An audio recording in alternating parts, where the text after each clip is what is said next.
Imagine thinking your toughest days of motherhood are behind you, and then your own body suddenly becomes the greatest danger.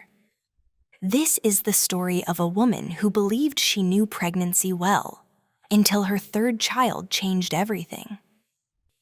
Her name was Maya Rivera, a 36-year-old mother living in a quiet neighborhood just outside a busy city. She already had 2 daughters, one in elementary school and the other barely out of toddlerhood. When Maya found out she was pregnant again, she smiled and tried to stay calm. She told herself she had done this before. She knew the sleepless nights. She knew the nausea, the back pain, the strange cravings. She believed experience would make this journey easier. But from the very first weeks, something felt off. Not dramatic, not alarming, just heavier.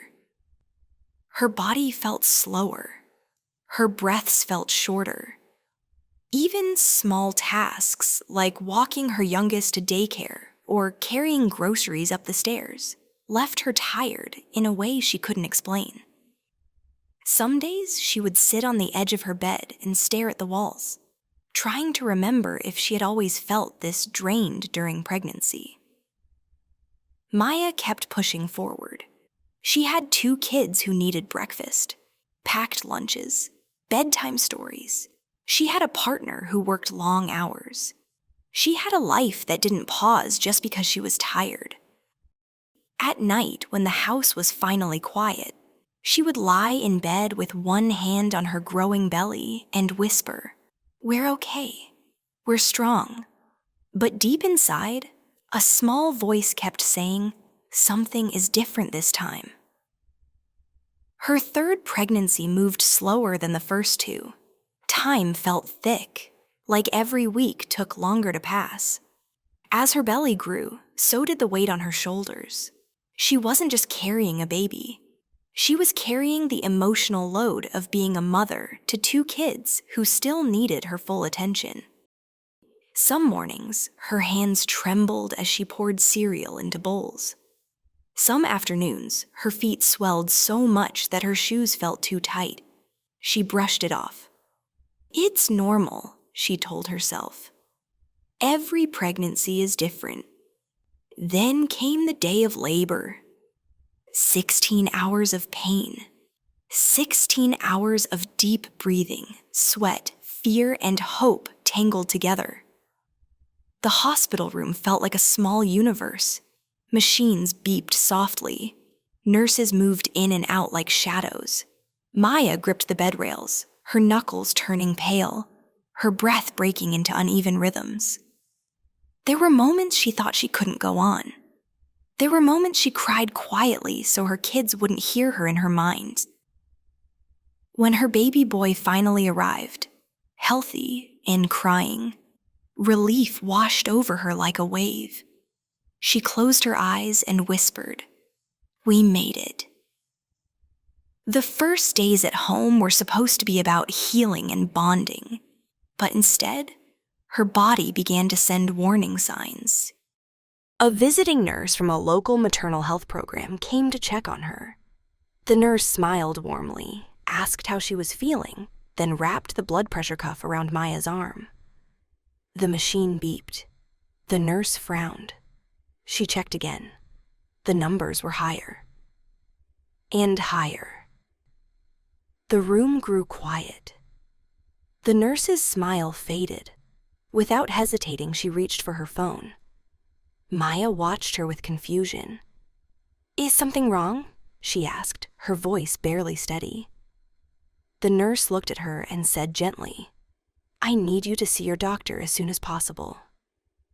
There was something in her tone that made Maya's stomach drop.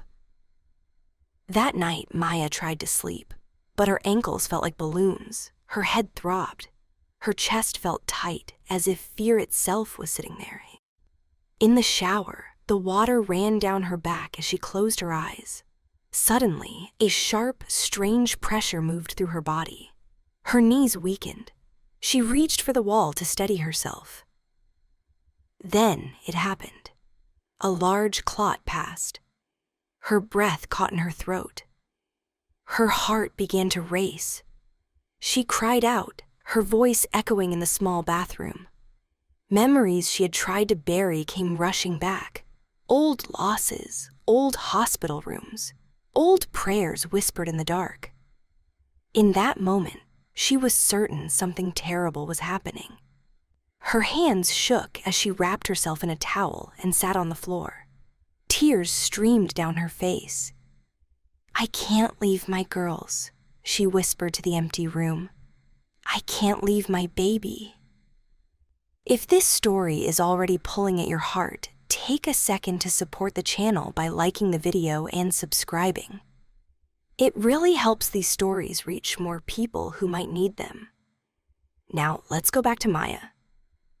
The next morning, she went to her doctor's appointment with her partner beside her. The waiting room felt colder than usual. The walls were painted soft colors, but her chest was tight with dread. She filled out forms she had filled out 100 times before, but her hands were numb. When the doctor came in, the mood shifted. Tests were done quickly. Blood pressure checked again. More questions, more silence. Finally, the doctor sat down across from her and spoke slowly, carefully, as if choosing each word with great care. "You're experiencing a serious postpartum condition," he said. "Your blood pressure is dangerously high." The word dangerously echoed in her mind. Her partner squeezed her hand. Maya stared at the floor, trying to keep her breathing steady. Medication was prescribed, follow-up scheduled, warnings given. She nodded, but her thoughts felt far away, like she was underwater. Back at home, even simple movements became hard. Some days, she couldn't hold a pen without her fingers tingling and going weak. When her baby cried in the middle of the night, her partner would lift him from the crib and place him gently in her arms because she was afraid she might drop him. There were moments when she felt ashamed of needing help. There were moments she felt grateful beyond words. There were moments she felt both at the same time. Late at night, while the house slept, Maya stared at the ceiling and wondered how close she had come to something she didn't fully understand.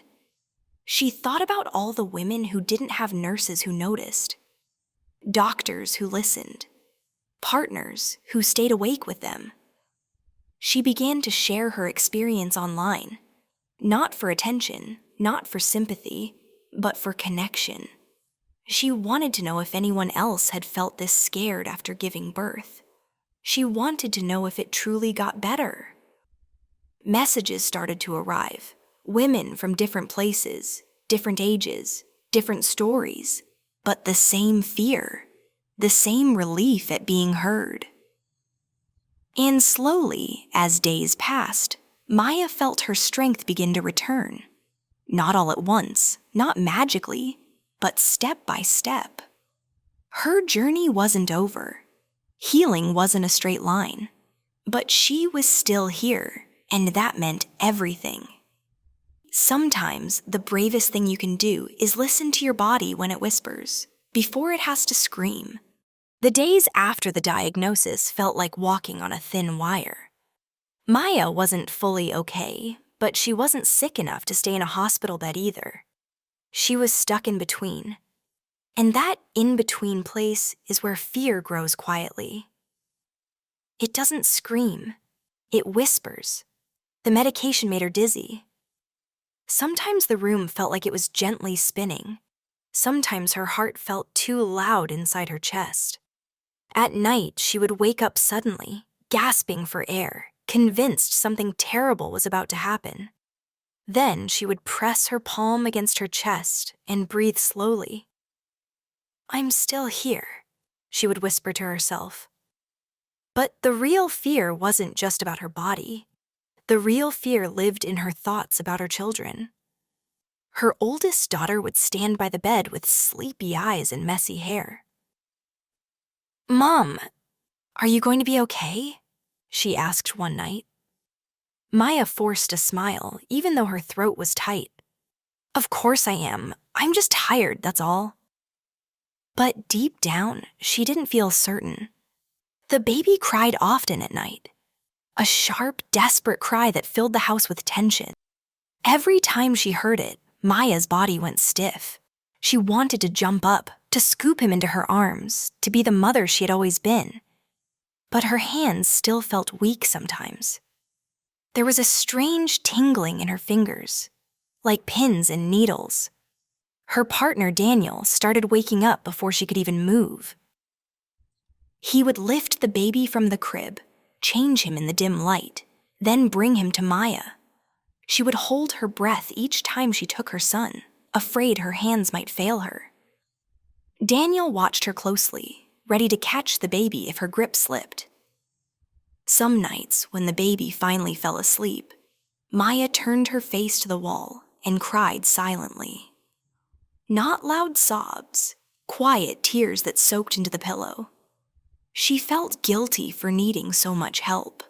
She felt grateful for the help at the same time. Those two feelings fought inside her every day. During the day, she tried to act normal for her girls. She helped with homework. She listened to stories about school drama and best friends and tiny heartbreaks. She nodded and smiled and laughed at the right moments. But sometimes her vision blurred and she had to sit down quickly before the room tilted. One afternoon, while folding tiny baby clothes, her hands suddenly went numb. A shirt slipped from her fingers and fell to the floor. She stared at it in shock. For a moment, panic rose in her chest. What if this never goes away? She thought. What if I can't hold my own child properly? That question haunted her. It followed her into the shower. It followed her into bed. It followed her into her dreams. She began to search for answers late at night, scrolling on her phone while the house slept. Stories, forums, comments from women she had never met. Some talked about similar symptoms. Some talked about fear after childbirth. Some talked about being told they were just tired when something was actually wrong. That was when Maya decided to share her own story. Not to be dramatic, not to scare anyone, but because she needed to know she wasn't alone. The first post was simple. She wrote about feeling weak. She wrote about being scared to hold her baby. She wrote about how her body didn't feel like her own anymore. She expected silence. Instead, messages poured in. Women thanking her for speaking up. Women saying, "This happened to me too." Women saying, "I thought I was the only one." Reading those messages, Maya felt something shift inside her. The fear was still there. The pain was still there. But now there was connection. One message stayed with her. A woman wrote, "Your body is not betraying you. It's asking you to listen." Maya read that line again and again. The next morning, she called her doctor and asked more questions. She asked for clearer answers. She asked what signs she should never ignore. For the first time since giving birth, she felt a small sense of control returning. Her recovery was slow, painfully slow. Some days she felt a little stronger. Other days, she felt like she was back at the beginning. But even on the worst days, she held on to one thought. She had survived the moment she thought she was dying. So maybe. The weeks that followed taught Maya something she had never learned before. Healing is not loud. Healing is quiet. It happens in small moments that almost feel invisible. Some mornings, she woke up and felt a tiny bit stronger. Her hands didn't shake as much. Her chest didn't feel as tight. She could walk from the bedroom to the kitchen without stopping to catch her breath. Those small victories felt like climbing mountains. Other days were harder. Her head pounded for no clear reason. Her heart raced suddenly while she was sitting still. Fear would creep back in, whispering, "What if this is happening again?" On those days, Daniel would notice the change in her eyes. He didn't ask too many questions.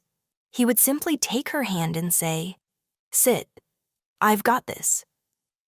And for the first time in her life, Maya allowed herself to rest without arguing. One afternoon, while the baby slept peacefully in her arms, she realized something had changed. She wasn't afraid of dropping him anymore. Her fingers felt steady. Her arms felt strong. Tears filled her eyes. But this time, they were not from fear. She walked slowly to the window and looked outside. The world was still moving. Cars passed.